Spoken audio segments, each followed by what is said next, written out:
Iya. Halo guys, gimana kabar kalian semua? Semoga sehat selalu ya. Jumpa lagi di channel kami. Kali ini saya akan menceritakan sebuah alur cerita film horor yang berjudul Hashima Project. Oke guys, kita langsung aja ya. Di sini di awal film ditunjukkan sekumpulan para sarjana lulusan perfilman menghampiri sebuah bangunan terbengkalai yang katanya dulu pernah terjadi pembunuhan. Di dinding juga tertulis sebuah kalimat, jika tidak percaya maka jangan menghina. Ada sebuah ruangan yang menurut mereka sangat cocok untuk pengambilan gambar, di mana masih terdapat beberapa barang yang tersisa, seperti cermin dan kursi. Ada yang aneh di saat kamera mengarah ke kursi, yang sekilas terlihat ada seorang wanita yang sedang duduk di sana. Kini tak hanya sekilas, hantu itu memperlihatkan ekspresinya yang membuat mereka langsung ketakutan dan lari.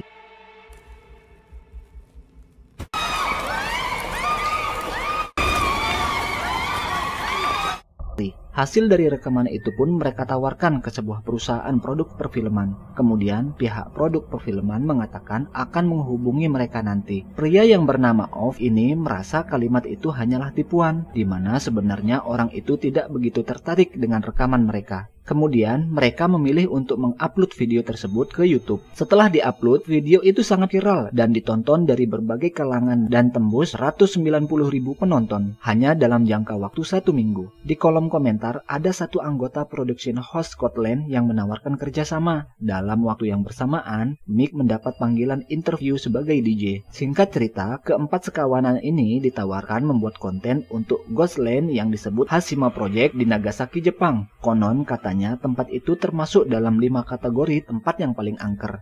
Mereka pun menerima tawaran itu dan berhasil meyakinkan Mick untuk ikut, walaupun sebenarnya Mick sudah diterima magang sebagai DJ. Sesampainya di Jepang, mereka dijemput oleh seorang tour guide yang bernama Sato. Pulau yang akan mereka tuju dulunya bernama Pulau Gunkanggima, artinya pulau kapal perang. Tempat itu dulunya dibangun tahun 1890 sebagai tambang batu bara dan dihuni lebih dari 5.000 orang.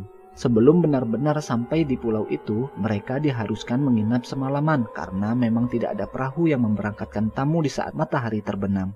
Di lobi hotel, Off dan Nick lagi check-in, sedangkan Mi, Nen, dan Dog mengatakan mereka akan pergi ke pantai untuk bersenang-senang. Selanjutnya, di koridor, Nick dan Off berpapasan dengan seorang gadis yang memakai kimono yang tersenyum kepada mereka. Mereka pun masuk kamar masing-masing. Dan sekilas di kamar Off seperti ada seorang gadis yang sedang berdiri, tapi ternyata cuma sebuah kimono yang tergantung. Cerita loncat ke Dog. Tak jauh dari tempatnya berdiri, terlihat ada sesosok gadis berpakaian kimono yang sedang berdiri, tapi hilang begitu saja. Malamnya, di saat Nick sedang tidur, dia terbangun karena merasa ada sesuatu di belakangnya, yang ternyata rambut satu kepala. Tak hanya itu, di dalam selimut ada hantu wanita yang mengatakan sesuatu dalam bahasa Jepang. Selanjutnya, di kamar Off, entah kenapa dia ingin membuka pintunya, dan ternyata dia melihat Nick yang sedang berjalan di koridor diikuti oleh gadis kimono tadi. Karena iseng, dia pun mengintip apa yang sedang mereka lakukan dan merekamnya. Gadis itu melihat ke arahnya dan dia pun segera menunduk.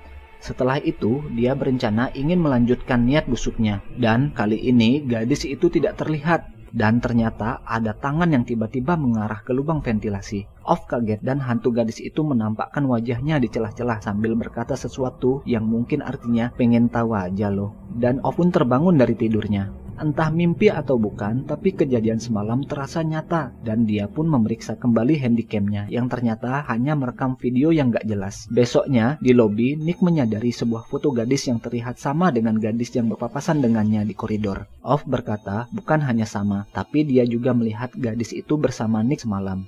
Nick tentu saja hanya menganggap itu sebuah lelucon. Off lalu memanggil Sato untuk membantunya menanyai pegawai hotel siapa gadis yang ada di foto itu. Gadis itu bernama Miko, anak dari pemilik hotel yang sudah meninggal beberapa puluh tahun yang lalu. Nick menuduh itu pasti hanyalah karangan cerita mereka saja. Para tetua di lingkungan juga tahu tentang kisah Miko. Konon ceritanya tunangannya yang bernama Keisuke berjanji pada Miko akan menikahinya di Hashima. Mulai saat itu tunangannya pergi untuk bekerja di daratan, namun hingga kini tak pernah kembali. Miko terus menunggu sampai dia sakit dan akhirnya meninggal dunia. Pulau itu terkutuk dan menurut kepercayaan, semua orang yang pergi ke sana akan celaka pada saat mereka akan kembali dari pulau tersebut. Walaupun sudah diceritakan seperti itu, kelima orang ini tetap maju terus dan pantang mundur. Panjang perjalanan, beberapa ekor gagak terbang di atas kapal mereka. Akhirnya sampai juga mereka ke pulau yang tak berpenghuni itu. Ada sosok hantu wanita yang melihat mereka dari jendela salah satu bangunan. Mereka mulai merekam dan melebih-lebihkan cerita. Sato juga ternyata ikut dengan mereka. Saat mereka ingin masuk ke dalam gedung, Sato mencoba mencegah, tapi mereka tetap masuk dan menyuruh Sato menunggu di luar. Di salah satu tempat itu, katanya adalah tempat di mana Miko meninggal. Di dalam terdapat banyak sekali tulisan yang terukir di dinding. Di saat yang lain sedang sibuk merekam untuk pembukaan acara, Off malah menggoreskan namanya di dinding. Dan Nen pun memarahi Off karena tulisan-tulisan di dinding itu adalah nama orang-orang yang sudah meninggal. Tapi Off merasa apa yang dilakukan hanya sebatas candaan. Setelah selesai di ruangan itu, mereka pindah ke tempat lain. Dari lantai atas terlihat ada yang sedang memperhatikan mereka. Dan ada juga bayangan yang lewat. Mereka berencana akan merekam bagian atas bangunan. Tetapi tangga menuju ke atas dipenuhi dengan burung gagak. Off melemparkan batu ke arah gagak itu untuk membubarkan mereka. Kemudian mereka pun segera menuju ke atas. Seperti biasa, Sato tidak ingin ikut dan memilih menunggu di luar. Di atas, mereka terbagi menjadi dua grup. Doc akan bersama dengan kedua gadis dan Off akan bersama dengan Nick. Mei berkata ada peraturan di sana, di mana mereka tidak diperbolehkan menyentuh apapun ataupun merubah posisi barang-barang yang ada di sana. Off menjawab, bagiku peraturan dibuat untuk dilanggar. Cakep. Off dan Nick lalu merekam sebuah ruangan yang terdapat beberapa mainan anak kecil. Nick penasaran apakah mainan itu masih berfungsi atau tidak. Dia lalu memutar mainan itu dan meletakkannya kembali, yang ternyata mainan tersebut sudah tidak berfungsi. Setelah mereka membalikkan badan, ternyata mainan itu malah bergerak dan mengeluarkan suara. Dan ternyata di atas mainan itu ada hantu anak kecil yang sedang duduk.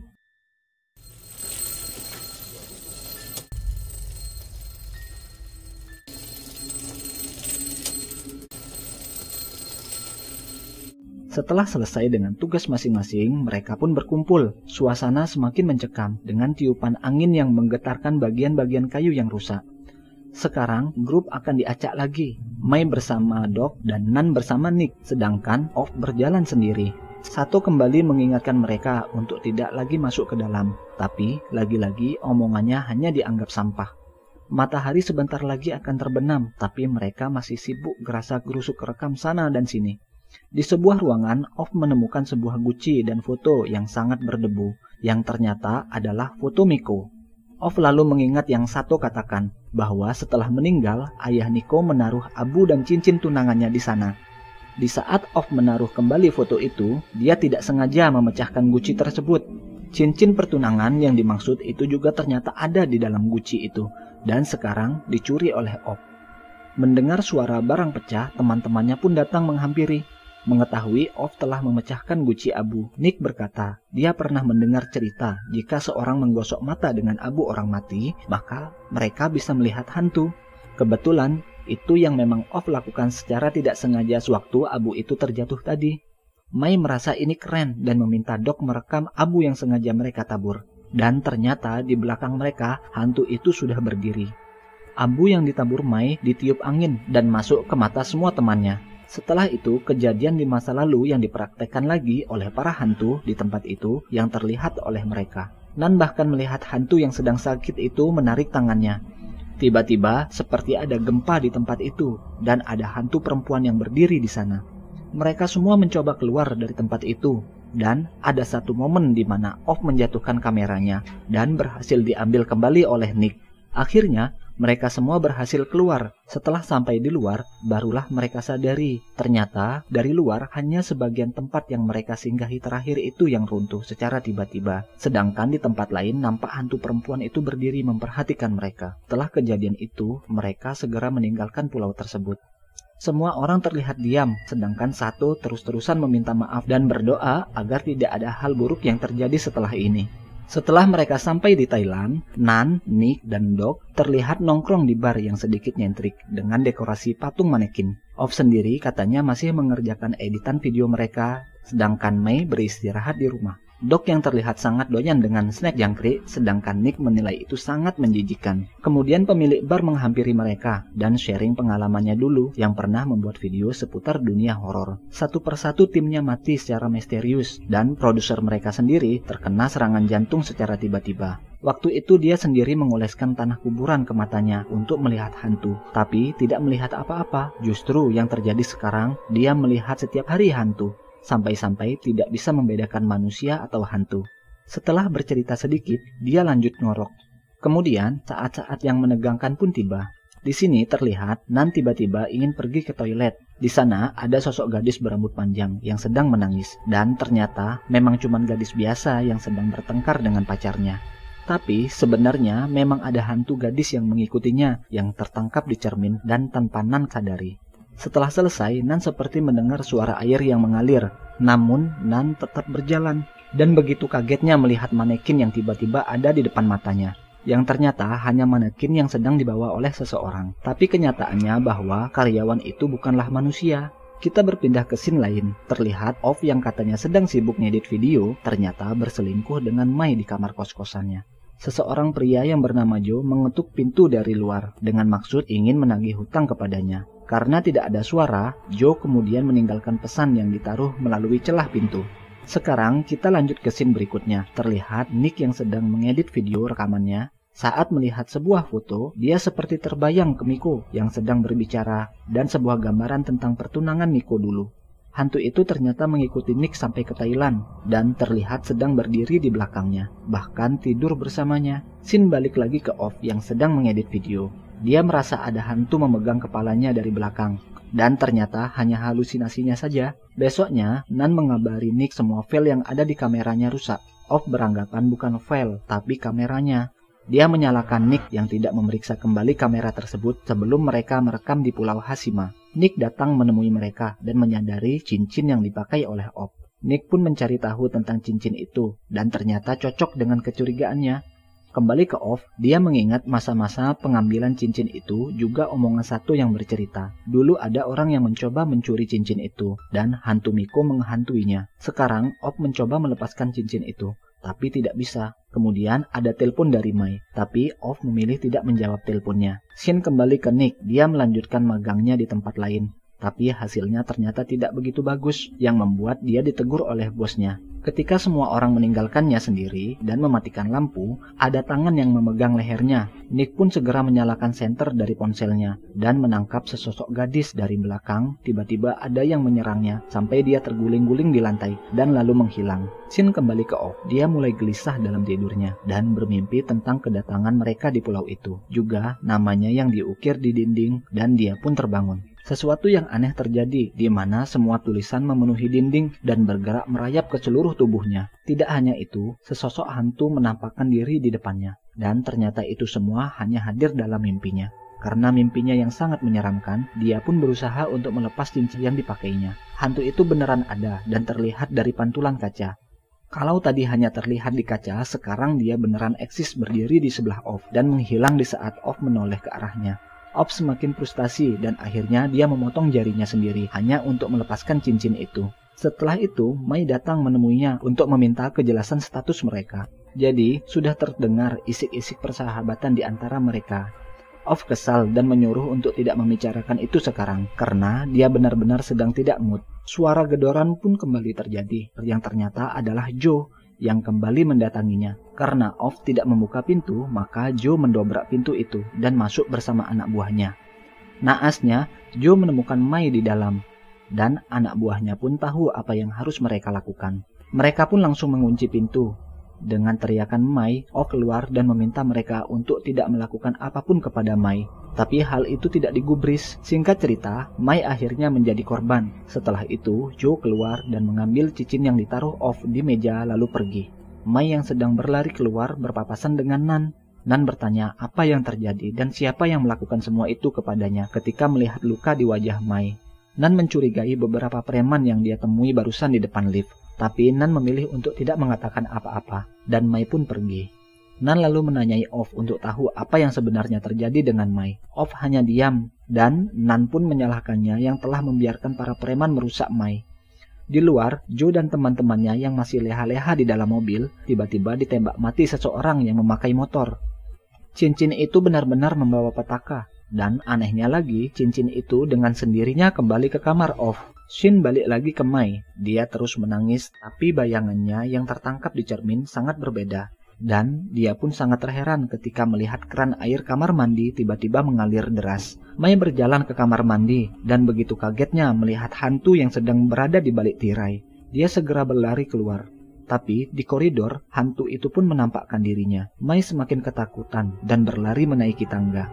Nan yang merasa khawatir datang ke kosan Mai bersama Nick dan Doc, tapi tidak menemukannya di kamar. Dari petugas kebersihan mereka mengetahui Mai menuju ke atas gedung dan mereka pun segera menyusulnya.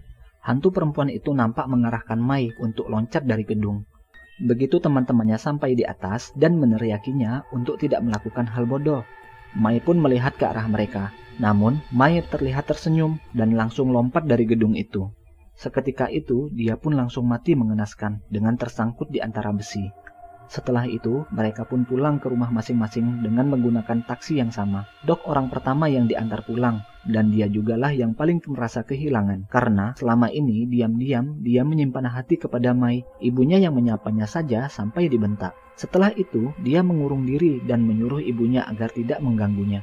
Di dalam taksi, siaran radio tiba-tiba seperti bercampur dengan siaran lainnya, di mana terdengar suara wanita yang berbicara dengan bahasa Jepang. Di seberang kereta, Nick juga melihat hantu perempuan itu. Kemudian ponsel berdering yang ternyata dari ibu Doc yang menyuruh mereka untuk kembali ke rumah Doc. Kembali ke rumah Doc, dia yang masih berduka juga disamperin hantu. Anehnya, dia memuntahkan serangga yang masih hidup. Hantu itu berdiri di depannya. Dan tiba-tiba dia merasa gatal di sekujur tubuhnya. Hal aneh lainnya pun terjadi, di mana dia dihinggapi segerombolan serangga yang keluar masuk di mulutnya secara bergantian. Kemudian, hantu itu pun dengan kejam merobek mulutnya. Sesampainya Nan dan Nick di rumahnya Doc, mereka langsung berlari masuk. Dan ternyata sudah terlambat, karena Doc sudah meninggal dunia. Mereka lalu menemui Off. Nick curiga apa yang sedang terjadi ada hubungannya dengan kutukan Pulau Hashima. Tapi, Off tetap merasa itu semua hanyalah cerita konyol. Nick lalu menyadari jari tangan Off yang hilang, dan menanyakan apa yang terjadi. Tapi Off tidak ingin bercerita dan langsung mengusir mereka. Nan dan Nick yang meyakini ini semua ada hubungannya dengan pulau tersebut kembali melihat rekaman video mereka. Entah apa yang mereka lihat, Nick lalu mencoba menghubungi Sato kembali, tapi Sato bahkan tidak sudi menjawab telepon darinya. Sato malah ketakutan dan terus memohon ampun. Cerita kembali ke Off. Dia sendiri sebenarnya tahu semua ada hubungannya dengan pulau itu, tapi hanya saja dia tidak mengakui di depan teman-temannya. Off melihat semua kesalahpahaman yang terjadi belakangan ini sambil diperhatikan oleh sosok hantu perempuan tersebut. Setelah itu dia tiba-tiba sudah berada di Pulau Hashima sendirian. Di sana dia mengakui bahwa sebenarnya dialah yang membawa petaka dengan mencuri cincin terkutuk itu. Dan sekarang dia ingin mengembalikannya. Kemudian dia melempar cincin itu dan memaki hantu itu. Hantu itu melihatnya dari atas gedung dan hanya menatapnya. Tiba-tiba terdengar suara teriakan dari dalam. Orang-orang yang berlari karena bangunan yang akan runtuh. Persis seperti kejadian waktu itu, sosok hantu itu berjalan pergi dan Off malah melangkah masuk ke dalam. Tepat sewaktu bangunan itu runtuh, dia melihat ada seseorang yang terkubur dengan bebatuan. Dan betapa kagetnya dia setelah melihat orang yang terkubur tersebut adalah dirinya. Jadi, sewaktu dia menulis namanya di dinding, dia juga menulis nama Dong dan Mai. Apa yang Nan dan Nick lihat di rekaman kamera yang terjatuh saat itu, terekam Off yang sedang terjatuh. Dan naasnya, sewaktu Nan dan Nick lewat, sebuah kepingan tidak sengaja ditendang dan langsung menancap tepat di perut Off dan mengakhiri hidupnya. Nan dan Nick baru mengetahui semua itu dan langsung pergi ke kosan Off. Mereka hanya bisa mengenang semua yang sudah mereka lalui bersama. Ada pesan masuk ke ponsel Off dari produser film yang mengatakan akan mempekerjakan mereka semua dan mengundang mereka untuk membicarakan ini lebih lanjut. Mendengar itu mereka semakin menyesal. Seandainya saja waktu itu mereka sedikit bersabar, mungkin semua ini tak akan terjadi. Dan film pun berakhir. Terima kasih sudah menyaksikan film ini. Jangan lupa subscribe, like, and share, dan juga menyalakan lonceng notifikasi untuk nonton film-film lainnya. Sampai jumpa.